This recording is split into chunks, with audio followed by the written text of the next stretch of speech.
Hey guys, welcome back to my new mini blog. সকাল সকাল উঠে আগে পেট পুজোটা করলাম, কারণ আমার খুব খিদে পেয়ে যায় সকাল সকাল। তারপরে স্নানটা সেরে নিয়ে রান্নায় আবার বসে পড়লাম। আজ রান্না বেশি ছিল না, তাই তাড়াতাড়ি রান্না হয়ে যেতে তাড়াতাড়ি খেয়ে নিয়েছি। এটা যে কত শেয়ানা, একটা পচা বাদাম পেতে আমাকে খাইয়ে দিয়ে বলছে টক না মিষ্টি জিজ্ঞেস করছে। তারপর রসগোল্লা গানে তো ভালোই টেবিলের পর উঠে নাচতে শুরু করে দিয়েছে।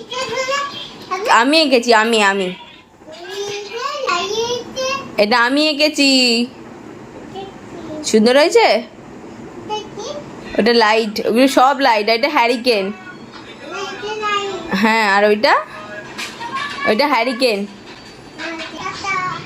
দুপুর থেকে ছিল, তাই চলে গেল, আর থাকবে না। তারপরে আমরা মুড়ি আর চা করে খেলাম। সব থেকে লেটেস্ট একটা ব্যাপার হয়েছে, আমি ক্যামেরাটা অন করে রেখেছিলাম আর ওরা কেউ জানতো না। আর এই দিক থেকে অসিত এসে গেছে, এবার ক্যামেরাটা অনই আছে। তারপর আমি যে বলে ওই দিকে দেখো, তখন দুজনেই হাসছে, ভাবছে কি হলো, ক্যামেরাটা কখন অন হয়েছে। অসিত ভাবছে অন্য কিছু শ্যুট হচ্ছে হয়। যাই হোক, দেখা হচ্ছে নেক্সট ভিডিওতে। বাই।